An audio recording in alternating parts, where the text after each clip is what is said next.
What's up? I'm Patrick and I'm trying to open a coffee shop, and each week I sit down in front of the camera and talk about coffee and what it's like running my small business.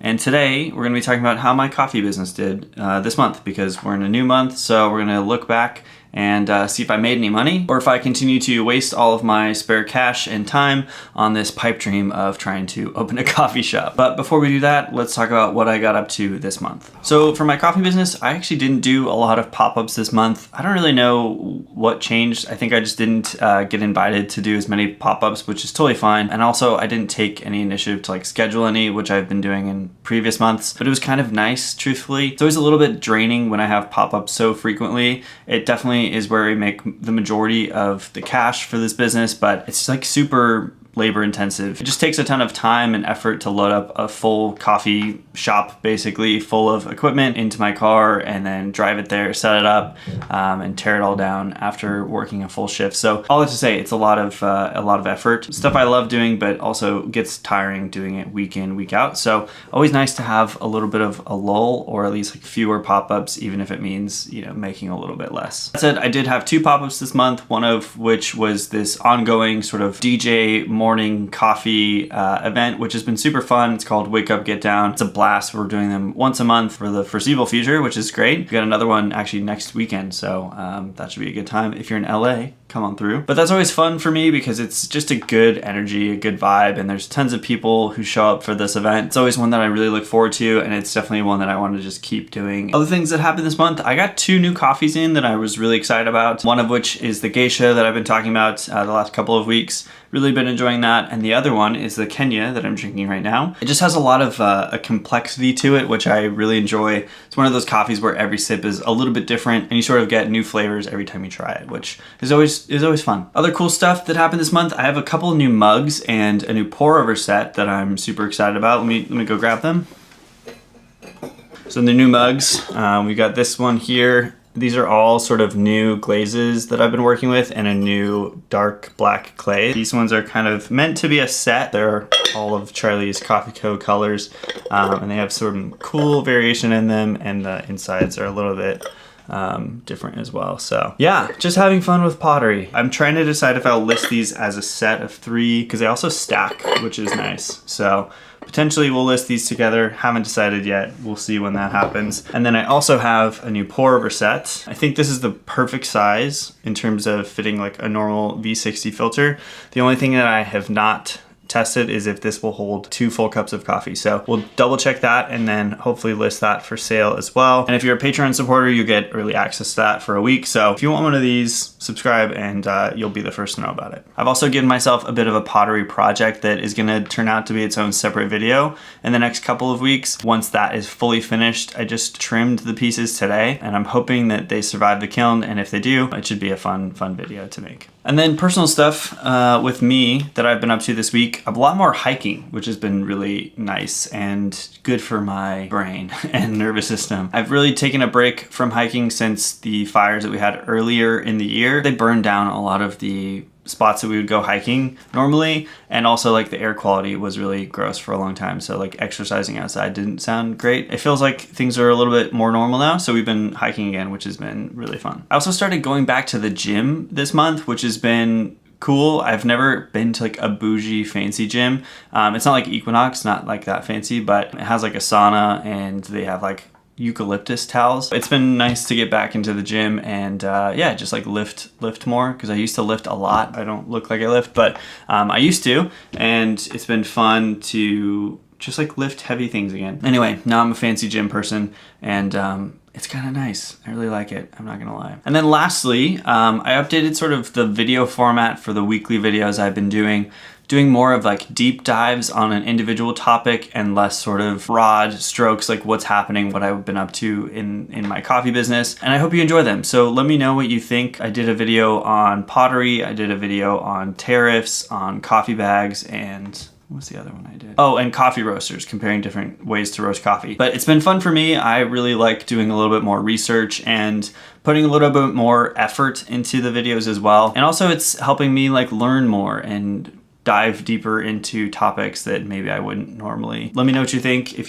there's a video topic that you want to see, drop it in a comment, and yeah, I'll see if I can get around to it. All right, let's pivot over to Q&A. So if you didn't know, these monthly videos where I talk about how my coffee business did each month are also an opportunity for questions. So if you have any questions for me, it doesn't have to necessarily be about coffee if you don't want, but yeah, drop them in a comment in this video and I will answer it in next month's video. All right, so our first question this week comes from Neil. Neil asks, how do you find coffees to roast? Is it a lot of online research and ordering, or is there in-person events or farm visits? Great question. So this is something that I also didn't know when I first started to try to roast coffee. I started with ordering coffee from Sweet Maria's, which is just an online place where you can order coffee and roasters and roaster parts and stuff like that. It's really a great resource for anyone who's looking to get into home roasting. That's where I started, just teaching myself how to roast, and then slowly upgraded to more like commercial sort of green coffee buyers. So most of the coffee that I order is directly ordered from these green coffee buyers through their websites. Some of them are a little bit more hands-on and some of them are very hands-off. The hands-on ones focus on like sales teams who will work with you. You can sort of describe what you're looking for, the price range, maybe the flavor profile, how you want to use that coffee,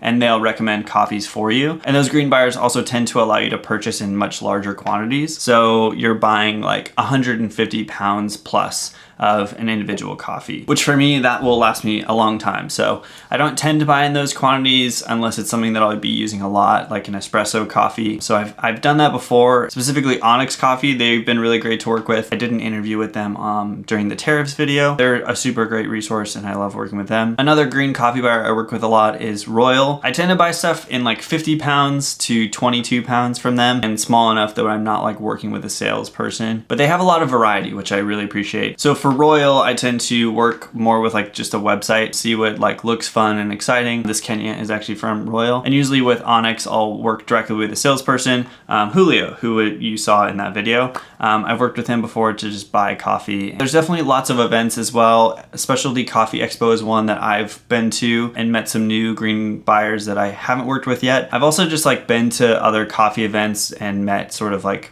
producers directly. One of my friends was working for a coffee farm in Colombia, so I bought from that farm directly, which is cool. But unfortunately haven't done any farm visits. That would be something that I would really love to do at some point in the future. I think just like trying to organize travel around that has just been a little bit tough, but it's certainly something that I want to get to and make a video about whenever I do. Okay, next question comes from Chris. Chris asks, what does your dream coffee shop space look/feel like? This is a really good question. So I definitely have some ideas, and I have like a whole Pinterest board saved full of like inspiration that to hopefully pull from someday whenever I get to the point where I can open my own coffee shop. But part of me has like not let myself go too crazy with this vision, just because I feel like knowing the way that I'm doing this, which is trying to self-fund the whole thing versus taking a bunch of investment money, there's gonna be some compromises, and it might not be the perfect space, but you asked for the dream space. So the dream space would be something that is fairly small, but still large enough that I can roast coffee from versus having to roast at like a separate facility. I would love a space that has a lot of natural light. Tons of plants is another big thing for me. I really love working and being surrounded by plants. I have a lot of plants in my house. I don't know, it's a calming presence to be around plants, I think. It just adds like nice color to the space as well. One thing that is definitely on my list that I would not compromise on is having like a painted ceiling. Not necessarily like the Sistine Chapel or anything crazy, but I have a pin saved of a really lovely sort of painting on the ceiling that I love. Something simple, but still interesting to look at. I think just painted ceilings are something we don't have a lot of, and I think are really cool. I think just having natural materials as well, like wood and metal, and not a lot of plastic. I just don't want it to feel like sort of the generic gentrification coffee shops. Something with color, wood, metal, but not like plasticky, not like a Chipotle, I guess. I also think it'd be fun to have a space that's large enough to host sort of community events. This is a big thing that I'm really passionate about, is being able to use the coffee shop as a space to host community, and really just giving people a space to be able to put on some sort of event or host something. I think that'd be really fun and fulfilling, and also just make the shop itself feel a bit more a part of the community that it's in. Okay, the next question comes from Oversharer. They ask, If you were stuck on a desert island and there were nothing on the island except you, a fully stocked coffee stand, and its barista, who would you want to be the barista? Interesting question. I think I would want the barista to be my partner, Courtney, who's lovely. She's a pretty solid barista. She's not the best on espresso, but we could definitely get there. But she makes a great pour over, and mostly I would just want her there for the company. So yeah, that would be my answer. Courtney, my partner, she's the best. Our last question comes from Chips Chippendale. They ask, I'm just wondering what the secret is to getting to the next step, apart from throwing loads and loads of money at it, opening a chain of coffee shops, and possibly still not making any money. Tough old times, eh? Yeah, so this is an interesting question. I think there's maybe a lot here in this comment, so let me know if I didn't answer what you were hoping for. But yeah, the next step, honestly, I think for now, it's sort of just continuing doing what I'm doing. I think especially on YouTube, it's like consistency is the key, or at least that's what I hear a lot. And so that's really the goal of this year, is just trying to make videos consistently and try to grow this audience and in turn grow my coffee business. And then at the same time, using my 9-to-5 job to save as much money as I can so that whenever the time comes and there's a great space available and the opportunity arises, that I can jump on that space and try to make it happen for real. So that's really my plan. It's not crazy complicated. I think it's just like the less exciting version of what most people do, which is jumping head first and maybe taking on more risk. My goal with this is just to like slowly build it over time. And I know it's not as like sexy or fun, but I hope a part of it is that it's a little bit more honest as well. I'm just trying to do something that I think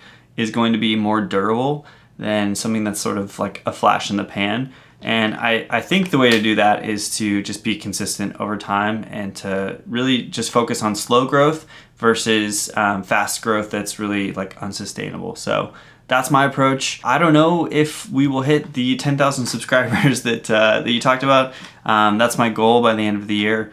It feels pretty far away, truthfully, right now. We have yet to crack 500 subscribers. But you know what? Who knows? I think that with YouTube, something that I think is really exciting about it is any video could blow up and could do well.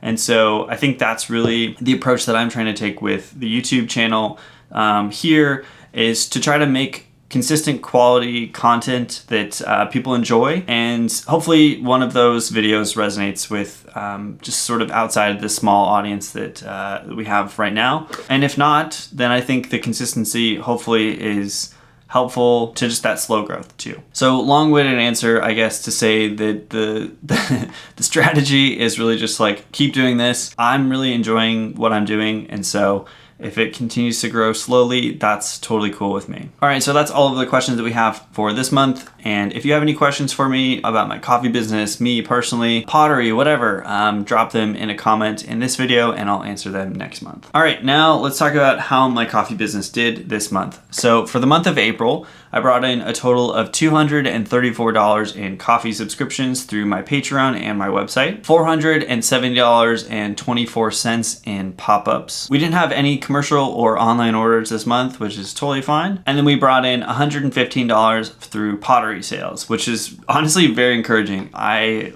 made my first pottery drop last month and sold a few pieces, and that alone was like a success for me. I didn't expect to sell really any pieces, and so I'm just really happy that you found something that you liked in those mugs. And yeah, I'm just excited to continue to create pieces that hopefully that you like, and maybe do some sets of mugs and things. So, and that brings our total revenue for the month to $819.24. Now here's the killer, or at least has been in the past couple of months, which is our expenses. So our pop-up expenses were a total of $104.30. I also had to buy more coffee bags, and that cost $376.24. And then of course the killer, Stamps.com. Dude, shipping, man, is so expensive, and it's the worst. I really hate having to pay so much money for shipping. Bringing our total expenses to the month to $600.55,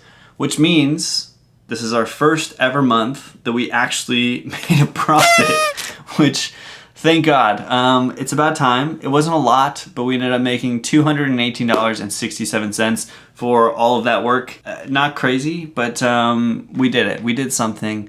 We're in the green for the first month this year, maybe ever actually. I don't actually know. I haven't been tracking my revenue. I'm like kind of a bad business owner. I think we would have been well in the green if I had done a few more pop-ups and really pushed for that. Bit of a lighter month just because I think I needed a little bit of a rest and a reset. The month prior was very busy.